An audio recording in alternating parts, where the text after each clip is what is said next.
వీరు మాట్లాడినటువంటివన్నీ మహిళా లోకాన్ని ఉద్దేశించి మాట్లాడినటువంటి మాటలు. బాలకృష్ణ గారు మాట్లాడినా, లేకపోతే ఇంకో సాంబశివరావు గారు మాట్లాడినా, దీన్ని మహిళా లోకం గురించి మాట్లాడారు. రాజకీయ ప్రతినిధులు మేము. రాజకీయంగా మమ్మల్ని అన్నప్పుడు రాజకీయంగా తిరిగి మాట్లాడాల్సినటువంటి బాధ్యత మా మీద ఉంది. మా క్యాడర్కి, మా కార్యకర్తలకి భరోసాను ఇవ్వాల్సినటువంటి బాధ్యత మా మీద ఉంది. నువ్వు ఏది పడితే అది మాట్లాడతానంటే ఖాళీగా కూర్చోడానికి ఎవడో సిద్ధంగా లేడు. చాలామంది సమాచారం చెప్తా ఉన్నారు, సార్ మీ మీద కేసులు పెడుతున్నారు, కంప్లైంట్లు ఇస్తున్నారు, రాష్ట్రంలో వివిధ ప్రాంతాల్లో కంప్లైంట్లు ఇస్తున్నారు. ఎవరో వచ్చిందా, కర్నూలులో ఇచ్చారు. ఆంధ్రప్రదేశ్లోనే కాదు, దేశంలో అంతర్జాతీయ స్థాయిలో నీకు నచ్చిందే ఇచ్చుకో కంప్లైంట్. I'm ready. నేను తప్పు మాట్లాడలేదు, నేను మహిళలను ఉద్దేశించి మాట్లాడలేదు, ఒక వ్యక్తిని ఉద్దేశించి మాట్లాడా. ఆ వ్యక్తి చేసినటువంటి వ్యాఖ్యలను ఉద్దేశించి మాట్లాడా. నేను రెచ్చగొట్టేటువంటి వ్యాఖ్యలు చేయలేదు, వారు రెచ్చగొట్టేటువంటి వ్యాఖ్యలు చేస్తే దానికి సమాధానం ఇచ్చా. గుడ్డు పగలు కొడతావా? నేను చాలా అనొచ్చు, నాకు చాలా అడ్డొచ్చేస్తూ ఉన్నాయి. అది నా విఘ్నత. కానీ నువ్వు ఏది పడితే అది మాట్లాడతాను, ఎలా పడితే అలా మాట్లాడతాను. ఈసారి మళ్ళీ అదే రిపీట్ అయితే ఇది కూడా మళ్ళీ రిపీట్ అవుద్ది అనేటువంటి విషయాన్ని తెలియజేస్తా ఉన్నా. తగ్గేదే లేదు అనేటువంటి విషయాన్ని తెలియజేస్తా ఉన్నా. ఇది మా కార్యకర్తల తరపున వారికి కూడా ఈ సందర్భంగా తెలియజేస్తా ఉన్నా. మీ వల్ల ఈరోజు మా పార్టీ నాయకులు, కార్యకర్తలు, మా సోషల్ మీడియా వారియర్స్ వల్ల ఈ తప్పుడు కూతలన్నీ ఈరోజు రాష్ట్ర ప్రజలందరూ కూడా చూశారు.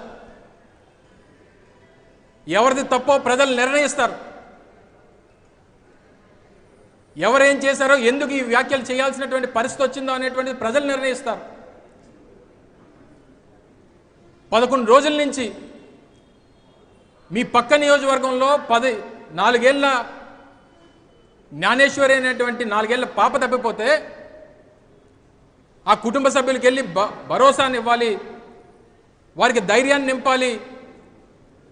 ఈరోజు సోకాలు మాట్లాడినటువంటి మహిళా లోకం అంతా కూడా, తెలుగుదేశం పార్టీలో మాట్లాడినటువంటి సోకాలు నాయకులందరూ కూడా, చివరికి ఆ హోంమంత్రి కూడా పక్క నియోజకవర్గంలో ఉండి వెళ్ళకపోతే ఈ లా అండ్ ఆర్డర్ ఏమైపోయినట్టు, ఆ కుటుంబానికి భరోసా ఏమైనట్టు, డిఎస్సిలో స్కామ్ జరిగిపోతే, ఉద్యోగాలు అమ్మేసుకుంటే దాని గురించి మాట్లాడకూడదు. ఆక్వా రైతులకి ఇబ్బందులు పడుతూ ఉంటే, ఫీడ్ రేట్లు పెరిగిపోతూ ఉంటే, ఆత్మహత్యలు చేసుకోవాల్సినటువంటి పరిస్థితి వస్తే దాని గురించి ప్రతిపక్షం మాట్లాడకూడదు. రిమాండ్లో ఉన్నటువంటి ఒక వ్యక్తిని, పోలీస్ కస్టడీలో ఉన్నటువంటి ఒక వ్యక్తిని కొట్టి చంపేస్తే, చంపినటువంటి వ్యక్తిని తీసుకెళ్లి తగలబెట్టేస్తే హోమ్ డిపార్ట్మెంట్ ఏం చేస్తుందో తెలియదు. దాని గురించి ప్రశ్నిస్తే మహిళా లోకం, మా పార్టీలో ఉన్నటువంటి మహిళలకి అన్యాయం జరిగిపోతుందనేటువంటి గగ్గోలు పెట్టేటువంటి పరిస్థితి వస్తే, రాష్ట్రంలో సమస్యలన్నీ గాలికి వదిలేసి మీ 2 ఏళ్ల పరిపాలన ఒక పెద్ద అట్టర్ ఫెయిల్యూర్ అనేటువంటిది ప్రజలు చెప్తా ఉంటే, మొన్న జరిగినటువంటి 12వ తారీఖు కార్యక్రమం లక్షలాదిగా ప్రజలు రోడ్డెక్కితే దాన్ని చూసి తట్టుకోలేక ఏదో ఒక సబ్జెక్ట్ని పట్టుకోవాలి, దాన్ని పట్టుకొని ఊరేగాలి, ఏదో రకంగా తప్పుడు ప్రచారం చేయాలనేటువంటి అభిప్రాయం ఈరోజు అధికార పార్టీలో కనబడుతుంది తప్ప మరొకటి కాదు. ఇంకా చాలామంది చాలా మాట్లాడారు, వాడి జోలికి నేను వెళ్ళను, చాలా ఉన్నాయి. మా సోషల్ మీడియా వారియర్స్ మొత్తం చూపిస్తూ ఉన్నారు ప్రజలందరికీ కూడా. ఇప్పటికన్నా మీరు చేసినటువంటివి చాలా విషయాలు, చాలామంది చాలా పంపించారు. సార్ ఇన్ని మాట్లాడినారు సార్, ఈ రకంగా మాట్లాడారు సార్. ఆ రోజు షర్మిలమ్మ మీద తప్పుడు ప్రచారం చేసి పాపం చివరికి వారే వెళ్ళి కంప్లైంట్ ఇచ్చుకోవాల్సినటువంటి పరిస్థితి వచ్చింది. ఎక్కడి నుంచి తప్పుడు ప్రచారం జరిగిందని అంటే బాలకృష్ణ గారి ఇంట్లో జరిగింది అనేటువంటిది బయటకు వచ్చింది. సో ఇన్ని రకాలుగా ఈరోజు రాష్ట్రంలో డిపార్ట్మెంట్ గురించి ప్రశ్నలు అడిగితే దిక్కులు చూస్తున్నారు మంత్రి గారు. అదే జగన్మోహన్ రెడ్డి గారిని నంగరాజన్ తిట్టు, అమర్నాథ్ని గుడ్డు అని తిట్టు అంటే మాత్రం పాపం చిన్నప్పుడు మొన్న 3 ఏళ్ళ వరకు మా నాన్నమ్మ ఉండేది. పాపం నేను ఎక్కడైనా బయట తిరిగి వస్తే రోజు గుడితో దిష్టి తీసి పడేసేది. పాపం మా నాన్నమ్మ లేని లోటు మొత్తం రాష్ట్రంలో తెలుగు మహిళలు అందరూ తీర్చేశారు. నాకు ఉన్నటువంటి దిష్టి అంతా తీసేశారు. నేనేం బాధపడాల్సినటువంటి పనిలా. మీరు చేయాల్సినటువంటి బాధ్యతాయుతమైనటువంటి పదవిని చేయండి, ఆ బాధ్యతను నిర్వర్తించండి. ఈ 2 ఏళ్లలో 790 మందిని హతమార్చినటువంటి పరిస్థితులు రాష్ట్రంలో ఉన్నాయి. దాదాపు 30 మంది రాజకీయ హత్యలు జరిగినటువంటి పరిస్థితులు ఉన్నాయి. వేలాది మంది మహిళల మీద అఘాయిత్యాలు జరుగుతున్నటువంటి పరిస్థితులు ఉన్నాయి. మన డిప్యూటీ సీఎం గారు ప్రతిపక్షంలో ఉంటుండగా 30,000 మంది మహిళలు అపహరించబడ్డారు, వారిని వెనక్కి తిరిగి తీసుకొస్తామన్నారు. ఈ 2 ఏళ్ళలో ఎంతమందిని తిరిగి తీసుకొచ్చారో చెప్పండి మంత్రి గారు. వీటికి సమాధానం చెప్పమంటే మా సిఏ గారు మాట్లాడతారు, మా ఎస్పీ గారు మాట్లాడతారు, మా డిఎస్పీ గారు మాట్లాడతాడు. గంజాయి కేసులో సహాయాలు ఏమైందంటే హూ ఇజ్ ఇట్ మన సబ్జెక్ట్ మీద బుర్ర పెడితే రోజు డిపార్ట్మెంట్లో ఏం జరుగుతుందో తెలుసుకుంటే హూ ఇజ్ ఇట్టో హూ ఈజీయో తెలుస్తుంది.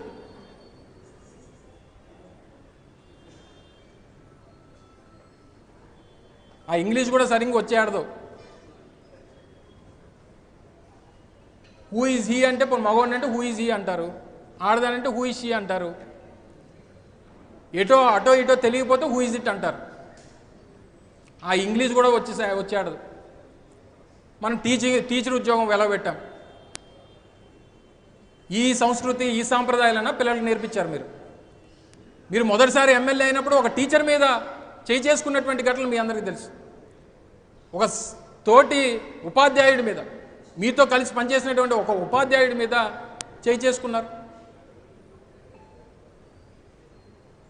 సో దయచేసి మరొకసారి ఈ సందర్భంగా తెలియజేస్తా ఉన్నా. నిన్న చెప్పాం, మళ్ళీ ఈరోజు చెప్తున్నా, రేపు కూడా ఇదే చెప్తా.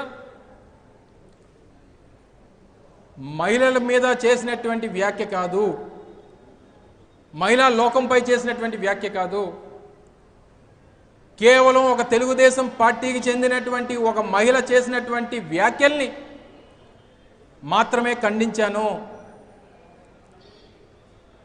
మహిళల పట్ల నాకు ఉన్నటువంటి గౌరవం గురించి మీ అందరికీ చెప్పాను. వారి తాలూకా ఆలోచన విధానాన్ని ప్రజలకు చూపించాను. ఇంతకు మించి నేను చెప్పాల్సినటువంటి అవసరం లేదు. ఇంతకు మించి మళ్ళీ ఎవరన్నా మాట్లాడితే ఈసారి సౌండ్ ఇంతకంటే గట్టిగా ఉంటుంది, ఈసారి రీసౌండ్ వస్తుంది అనేటువంటి విషయాన్ని మరొకసారి ఈ సందర్భంగా తెలియజేస్తా ఉన్నా. Thank you.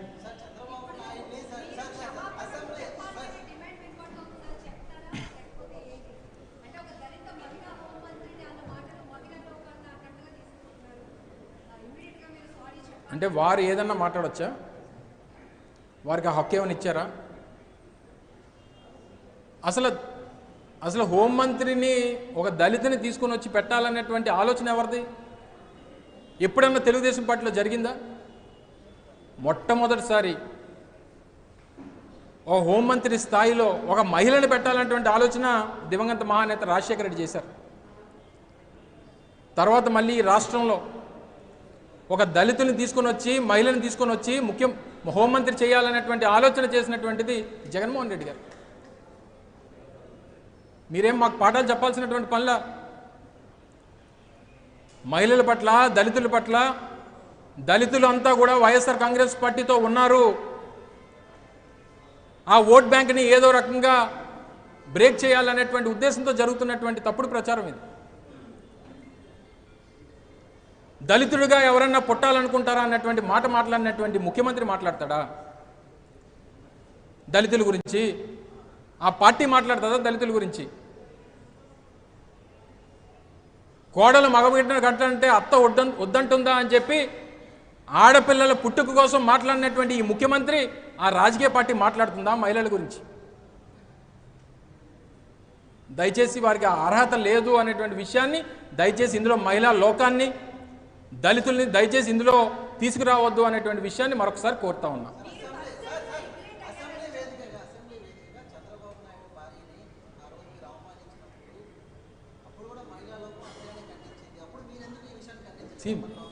అందరూ కొన్ని విషయాల్లో ఏ రకమైనటువంటి విషయాలు వచ్చాయి, ఏ రకంగా మాట్లాడారు, ఏంటి అనేటువంటిది ఎప్పటికప్పుడు క్లియర్ చేసుకుంటూ వస్తున్నాం.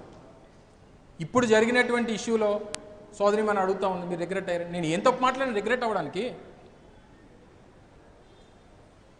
నేను ఏం తప్పు మాట్లాడాను చెప్పండి. ఇగో ఇది తప్పు మాట్లాడేది తప్పు కదండి, ఈ రకంగా మాట్లాడడం అంటే చెప్పండి. నేనేదో తప్పు చేస్తానో లేకపోతే తప్పు అయిపోయిందని చెప్పాను అన్నానికి. నేను రాజకీయంగానే విమర్శలు చేశాను. అమ్మ నన్ను గుడ్డు అంటే నేనేమనాలమ్మా? అదేనమ్మా గుడ్డు అంటే నేనేమనమంటావు చెప్పు.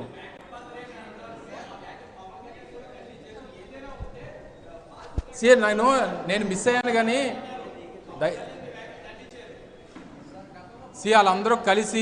వారందరూ కలిసి ఉన్నారు. 3 రాజకీయ పార్టీలు ఈరోజు ఉమ్మడిగా ఉన్నాయి. ఏం జరిగినా సరే స్క్రిప్ట్ ఒకటే, ఎవరిది వ్యక్తిగతమైనటువంటి స్క్రిప్ట్లు ఉండవు. తెలుగుదేశం పార్టీ సెంట్రల్ ఆఫీస్ నుంచి వచ్చేటువంటి స్క్రిప్ట్ని ఎవరైనా మాట్లాడతారు. ఇదే పవన్ కళ్యాణ్ గారి తల్లిని లోకేష్ దూషించాడు, వాళ్ళ కార్యకర్తలతో వాళ్ళ నాయకులతో తిట్టించాడు అనేటువంటి మాట వారు మాట్లాడిన మాటలు ఉన్నాయి. మహిళల పట్ల వారి తాలూకు అభిప్రాయాన్ని పవన్ కళ్యాణ్ గారు అనేక సందర్భాల్లో చెప్పారు. అదే పవన్ కళ్యాణ్ గారు ఒక సభలో రోజా గారిని ఉద్దేశించి డైమండ్ రాణి అన్నాడు. ఏం మాట్లాడమంటారు నన్ను? నేను అడిగేది ఒకటే, చాలా క్లియర్గా కేటగారికల్గా మిమ్మల్ని అడుగుతున్నాను. పత్రికా మిత్రులు ఉన్నారు, గడిచినటువంటి 3 రోజులుగా చూస్తున్నారు. నేను మాట్లాడినటువంటి మాటల్లో దేనికి రిగ్రెట్ అవ్వాలి చెప్పండి? నేను చేసింది రాజకీయ ఉపన్యాసం, మా కార్యకర్తలతో జరిగినటువంటి ఒక సమావేశంలో మాట్లాడినటువంటి మాటలు. అందులో మనోభావాలు దెబ్బతినడానికి, ఇంకో భావం దెబ్బతినడానికి ఏం తప్పుంది చెప్పండి? నేను రాజకీయంగానే చేశాను. మరి నన్ను అన్నదేంటి? కానీ నన్ను అంటే ఎవరిని అన్నట్ట? గుడ్డు అంటే ఎవరిని అన్నట్టు? కాదు, గుడ్డు అంటే ఎవరిని అన్నట్టు?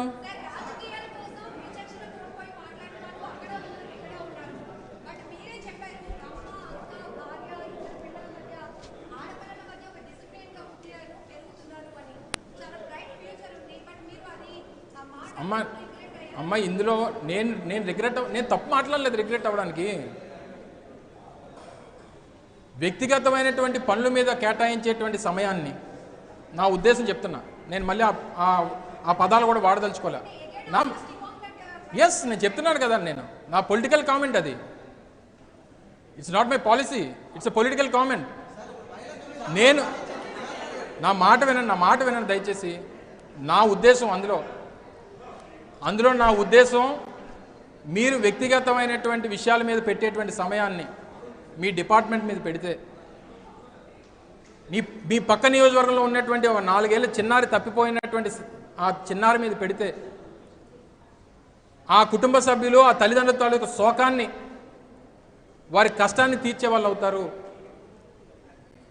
లేదా మీరు ప్రసంగించినప్పుడు 15 లక్షల ఉద్యోగాలు,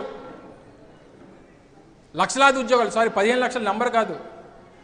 ఒకప్పుడు ఉద్యోగాల కోసం ఎదురు చూసేవాళ్ళం, ఇప్పుడు ఉద్యోగాలు మన కోసం ఎదురు చూస్తున్నాయి.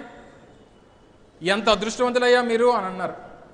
చెప్పమనండి, ఆవిడ చెప్పిన తర్వాత ఎంతమందికి ఉద్యోగాలు ఇచ్చారు చెప్పమనండి. చెప్పాను, మేడం గారి దగ్గర ఉద్యోగాలు ఉన్నాయంట, అందరూ వెళ్ళి అప్లికేషన్లు పెట్టుకుని అన్నాను. నేను ఆవిడ చెప్పిన మాట కదా, నేను చెప్పింది కాదు కదా. ఆ విషయాల మీద అడిగితేనే ఆవిడ రెస్పాండ్ అయ్యాడు.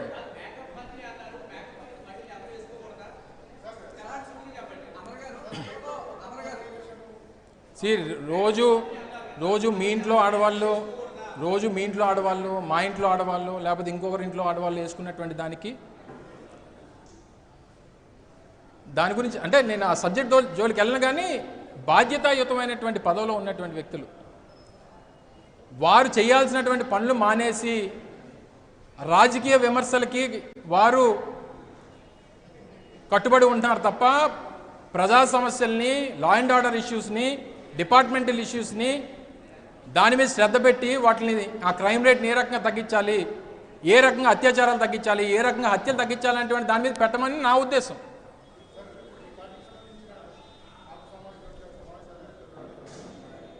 ఏమో రొటీన్గా జరిగేవి కదా, మామూలు కూర్చుంటాం అందరం, కూర్చొని మా ప్రణాళికలు, మా ఆలోచనలు, ఈరోజు జరుగుతున్నటువంటి అన్యాయాలు, వీటి మీద కార్పొరేషన్కి ఇస్తానన్నటువంటి నిధులు, ఇలాగ అనేక ఇష్యూస్ ఉన్నాయి. వీటి మీద సందర్భం వచ్చినప్పుడు కూర్చున్నాం, గతంలో కూర్చున్నాం, ఇప్పుడు కూర్చుంటాం. అదేం కొత్తగా చూడాల్సిన పని. ఏమో నాతోనే ఎవరో మాట్లాడలేదు. ఎవరిచ్చినా ఏది ఇచ్చినా నా సమాధానం ఒకటే చెప్తున్నా కదా, ఇస్తే మాట్లాడతాం కదా. వ్యవస్థల మీద నాకు అపారమైనటువంటి గౌరవం ఉంది. వ్యవస్థల పట్ల